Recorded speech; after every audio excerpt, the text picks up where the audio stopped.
The following program is made possible by grants from the Alcoa Foundation, the Mellon Bank Foundation, the Pittsburgh Foundation, and the Westinghouse Foundation.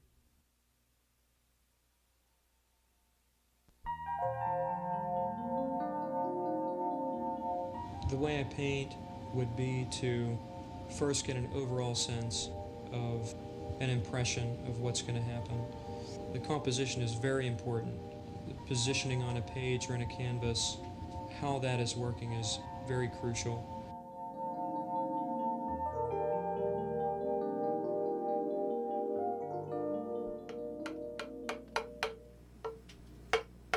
That's a sharp tool. Interest in the arts that he has is not casual. He is a professional level, world-class artist in my judgment. And the reason that he is committed to that vision of doing things is that he has a dream in his mind about how life should be. And he reflects it in the way in which he goes about creating objects of art so that they become pictures, opportunities for us to imagine reality in a different way than previously we had been able to do. No, they wouldn't let me be an artist. They? School system of Albany, New York. I didn't know it, and I don't think my mother and father knew it, thank God, until I got into college, that I had been selected in the 9th grade or in the 8th grade to be part of a control group. They picked out the brightest kids they could find, the genius kids they called us afterwards, and they matched us with other kids who were equally intelligent. And Group A was the group I was in. We were allowed to run as fast as we wanted to. Group B was held to the ordinary, and then they compared us. Thank God I was in Group A and not Group B. But being in Group A, there were certain courses you had to take, and others there was no time for. So when I asked to take typing because I was writing short stories, they said no. When I said I wanted to take woodshop, no. When I said I wanted to do art studies, no. You take calculus and algebra and solid plane and geometry and solid geometry and Greek and Latin, all of which was interesting, but it wasn't what I wanted to do. The art came later on, and when I get in retirement, I'm hoping to actually get down to doing some real work on it as a formal student. Leroy Irvis is not just a practitioner of the arts, and he's not just a supporter of the arts. He is both of those things. And that would make some people say that he's a Renaissance man. He loves and feels comfortable. And it isn't just a love and appreciation, and it isn't just the practitioner's craft. It's a total embracing of the spirit of the arts. I think it's because he has such a creative and endlessly creative imagination. And that makes for good politicians as well as good artists. I said, I think you have a beautiful neck and your head is perfectly balanced on it. She said, well, when I was in high school, they used to call me turkey neck. I said, well, you go back and tell all those pig-necked friends of yours that Brian Cousy didn't think that long-necked women had turkey necks, and I don't think so either. I said, I'm going to do a carving of you. And that is called Patty, which is her name, Patty Waiting.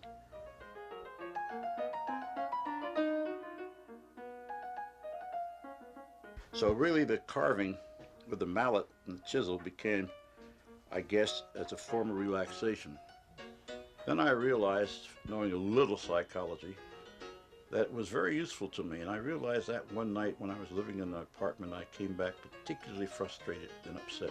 I'd forgotten about what the reason was from Harrisburg. And I started working on a carving and worked 3 or 4 hours on it and realized that by the time I got through, I had forgotten all about whatever had happened at Harrisburg. You can't do anything with this when you're working with a tool as sharp as a razor, which can cut your finger off if you miss. You can't do anything but really concentrate on this. And when you're concentrating on this, the rest of the world disappears, really.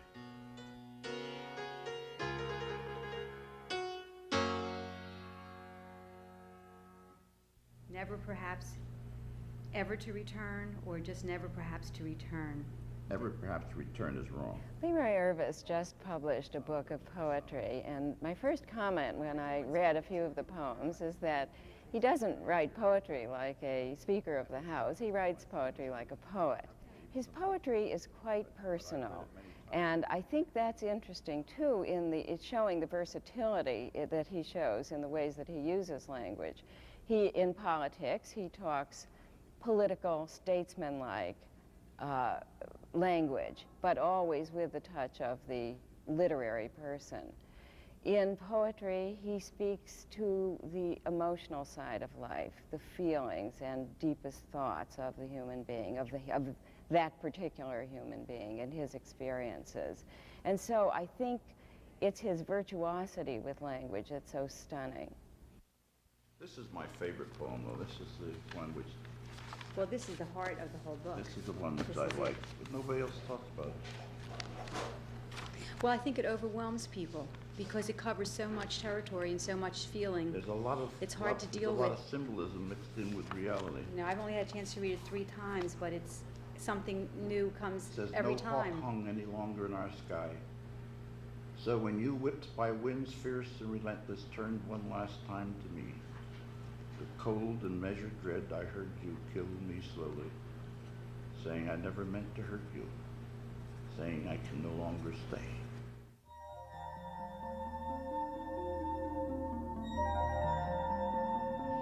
Generally what I do is to lay it out overall to get a sense of what's happening in a basic way.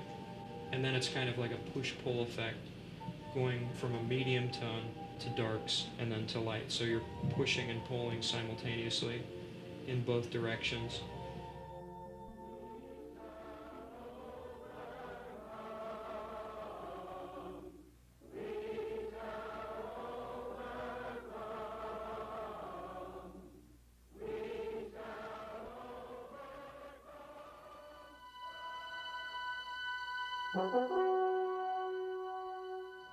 Many of the black people in the community had been complaining for some time about the lack of black employees in department stores downtown.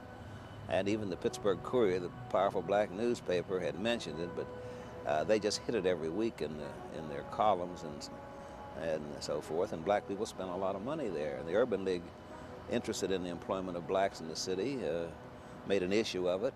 And Leroy seemed to think we spent too much time in rhetoric, and he thought something should be done about it. So he and his wife organized the first picket line that had ever been brought on in this city. I later learned it was one of the first in the country. And they threw the first picket line around Kaufman's store of 15 people, and in 3 hours it grew to 26. And before the day was over, they had about 60 people walking around that store. Within 24 hours of picketing, the department stores decided they'd had enough. And they signed an agreement, and every black kid who works behind the counter in the department stores or any other store in Pittsburgh owes that job directly to that 1947 picket line. Leroy was very articulate, he was smart, and he handled the English language well, and he was a very convincing speaker and a very good leader. I would call him a quiet professional. He never picketed anymore after that, but he certainly believed in the picket lines, and he believed in working people having the right to strike. During the 1940s and 47, the picket lines and so on, I was on the black side of this argument against white people who were doing this to me and to mine. As I grew up and grew older, and as I heard the prejudice in my own race against white people, against Jews, against Poles, against Russians, against almost everybody you can name who were not black, and even against some blacks, I recognized that the disease was in all of us. So I began then to see what could be done to help reduce the threat of infection. I guess that's the point where my career changed, from being a firebrand soldier ready to hack and cut, to a person who was willing to say to both sides, each one is wrong in a degree, let us see if we can't recognize how each one is wrong. Let us come together and see if we can't find a more equitable solution to the problem.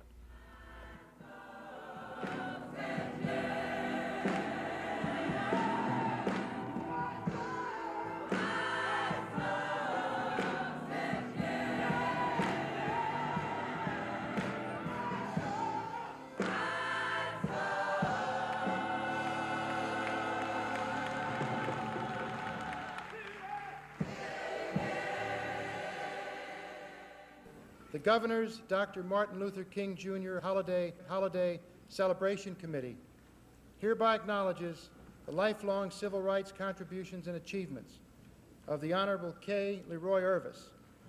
Your commitment to social, political, and economic justice exemplifies the spirit of the late Dr. Martin Luther King Jr., dated January the 12th, 1988, Harrisburg, Pennsylvania. Congratulations. Thank you.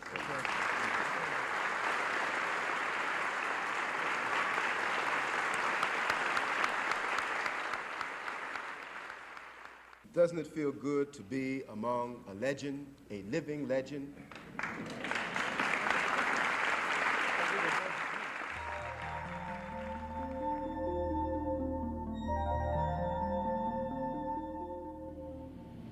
I would tend to see a certain sobriety, weightiness, deep thinker. Those are pretty much the impression I'm getting.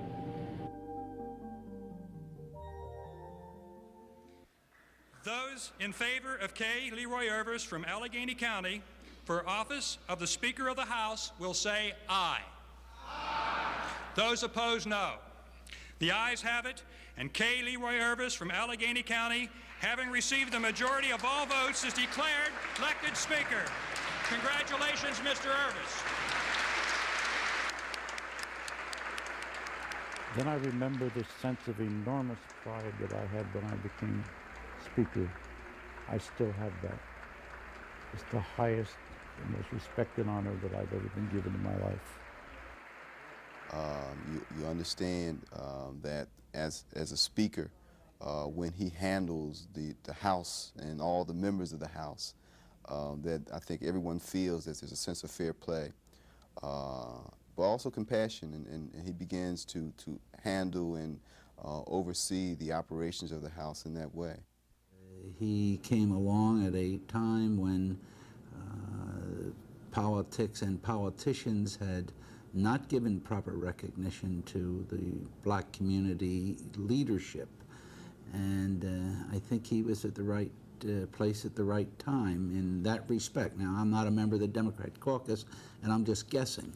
On top of that, and far more important as I view it, was that the man is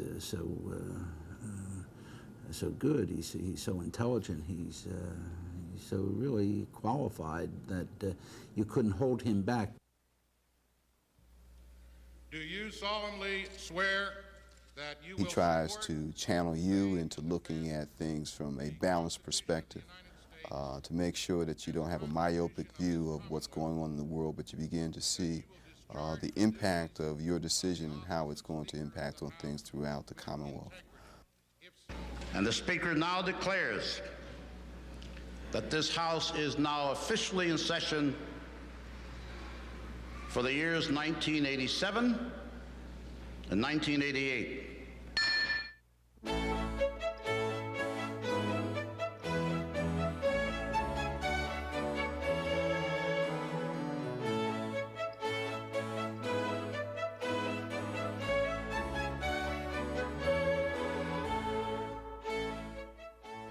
Several years ago, when I was Majority Leader, I think it must have been '69, a medical doctor came into my office and said to me, "Mr. Leader, if we could take one drop of blood from the heel of newborn infants, we could prevent phenylketonuria." I said, "Phenylketo what?" He said, "Phenylketonuria." I said, "What in the world is that?" He says, "A debilitating condition of the body brought about by diet, which can affect the mental stability and even the mental balance of a child and an adult. But if we could test one drop of blood, we could prevent it." I said, well, then why don't you do that? He said, the law won't permit it. I said, in that case, I agree with Mr. McCorber, the law is an ass. I said, we shall change it. We did. He's one of the few people, though, in a debate that I've seen change votes. There are half a dozen people that have the ability to change the minds of the members when a vote's being taken by debate, and I would put him in that category. There aren't many that can do that because most people have preconceived notions of what they're going to do, how they're going to vote, and I have seen him do that. So he's very persuasive. He has a vocabulary that just won't quit. I mean, he's an old English teacher. His enunciation, I mean, everything about his presentation on the floor is superb. When you think that the community college system was one of his favorite programs that he pushed very hard to see enacted into law, Act 101 that helps disadvantaged college students, the Higher Education Assistance Agency that makes loans and scholarship assistance available to young people all across the state. When I was in the Senate, I served on the Education Committee, and the scholarship program really was born in 1963, I believe it was, with the efforts of Leroy Irvis and many others, and I participated in that effort to bring that program to Pennsylvania for the first time. But his commitment runs very deeply and very strongly to education, to human rights, to human service programs, and it's really a reflection of his own philosophy and his own background. We're all the product of our experience and our family history and the things that make us individuals, and he has always been a champion of people that needed assistance, needed help, needed education, and his record reflects that. It's a remarkable record of real achievement.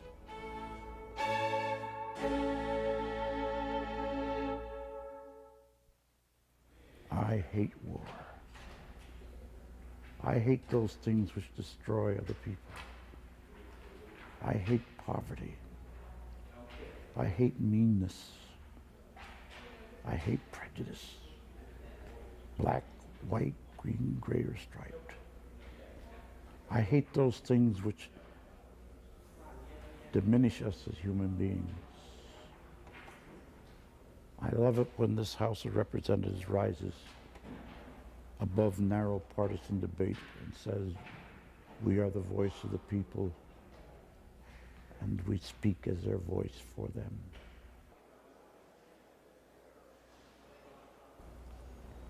I love this place and I shall miss it, but I shall not return to it like a ghost begging to be let in.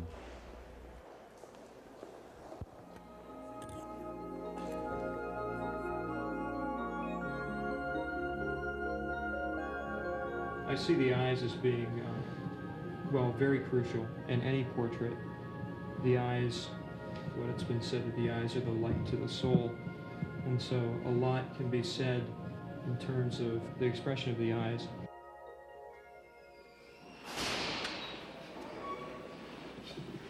How you doing? Oh my, yes.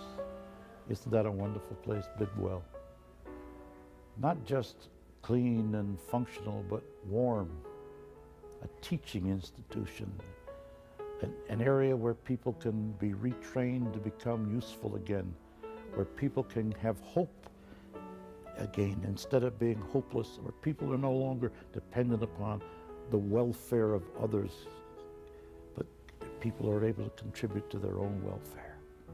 That's marvelous. Mr. Irvis acts as a role model for all the students. I think that that's the unique part about him, is that he really is a world-class leader.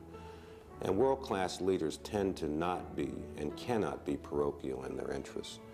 He appeals to the broad band, the broad spectrum of the human condition, the human circumstance, and he can speak just as effectively to a dislocated worker as he can to a black welfare mother, and does, because the nature of his experience and his vision about living includes all of them. So I'm always interested in people who are studying to be literate. What caused you to come for it? Well, my son had an illness that prevented him from finishing school. So I told my wife, I will come here and help him to finish his course. So that's what I'm here. Now, he's upstairs now. So you're going as a partner with your son to make sure that he gets it. Right. Make sure he gets it. Great. Yes, sir. My dad did it for me, and I'm going to do it for him. That's great. That's good. That's wonderful. You've made my day. Okay, thank you. I mean, you have. There are two drives I've always had. The love of learning. I never get to know enough about anything. There's always something new to find out. Even when I think I know something, I find out it's not really enough. And the love of teaching and seeing other people learn. And I've learned, as the result of being around him, that to lead the people, you walk behind them. And that is the way in which he has managed quietly to persuade and encourage us to be the best that we are capable of being.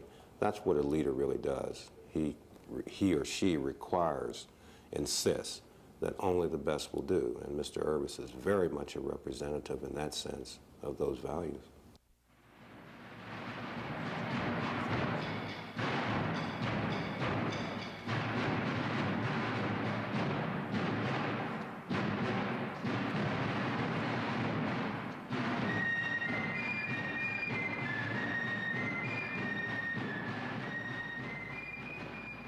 Young people are his pride and joy. He has one bit of philosophy that I think is interesting. He tells all of them, don't try to follow in my shoes, stand on my shoulders. And he's a great believer in education. He's a believer in perseverance, and he'll fight to the end to see that they get their just dues. He has a deep and personal interest in young people, and I'm sure in each one of you and your achievements. It is with a great deal of respect and pleasure that I present to you the Speaker of the House, K. Leroy Irvis. Thank you. Thank you very much. I am just awestruck by the fact that he has literally changed the lives of so many people in a quiet way, in a persistent, very personal and very quiet way. And more importantly, you will shape it and guide it. Leroy Irvis was the man that I came to, for example, way back, it seems like a long time ago now, in 1985, when I was considering running for governor for the 4th time. And that was not something that you undertake lightly. And I needed some guidance and some advice and some help, and I went to talk to him about it, and he was probably the first person in the state at that time to declare publicly for my candidacy. So I've always said to him that he put me back on Broadway, so to speak. You will leave this when Mr. Irvis retires, yes, there's going to be a void. But I think what will be available to help fill that void is the little bit of him that he's going to leave with each and every one of us. You know, the perspective that he's given us, the skills that he's given us. There's a lot of young folks, a lot of legislators who he's had a major influence on in their lives and how they operate. And I think it's now up to us to try to utilize some of those things that he has delivered to us. There's something behind that smile. There's something behind the expression in the eyes, and it's not very clearly seen right away. And as I follow the lines in his face, and as I follow the creases and wrinkles and the contour and the way it forms his expression, then I'll probably get a better understanding of the man.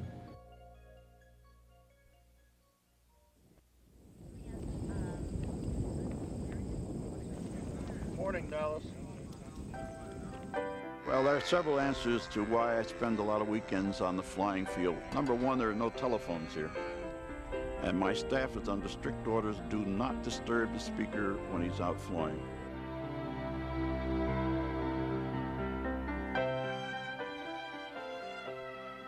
It's just camaraderie. So a lot of guys come out here and don't even fly, just sit around and talk, you know. Just hang around and talk. That's what true. it's called. Fellowship. That was our trouble with John. He just wanted to sit around and talk. I wouldn't all let the him. time. That's right. But you're right. Bob is right. I never had it pointed out so dramatically as when my wife came out here one time. for our old timers meeting. She said, "Now I finally know why you guys go out there." I said, "Good." I said, "You enjoy flying?" She said, "No." She said, "You guys go out there to talk to each other about flying." And that's true. That's right. It may not be peace with the world out there, but it's peace with the world. Right.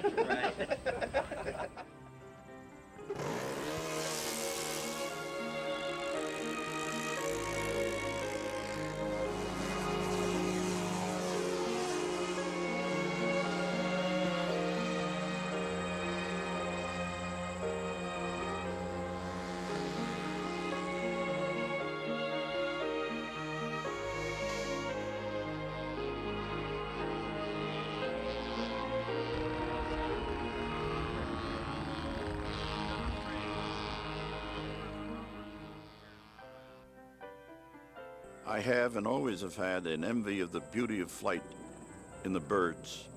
And it's the reason why I fly sailplanes, which are airplanes without motors.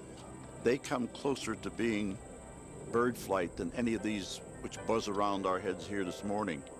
They're silent, long, slender, and beautiful wings, and they float in the air the way a bird can move.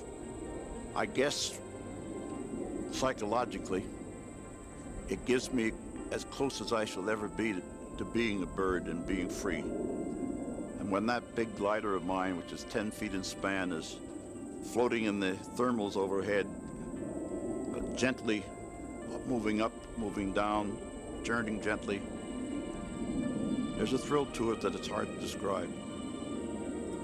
I suppose anyone who has written poetry as I have will understand that thrill. I shall never be a bird. That's about as close as I can hope to come.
This program has been made possible by grants from the Alcoa Foundation, the Mellon Bank Foundation, the Pittsburgh Foundation, and the Westinghouse Foundation.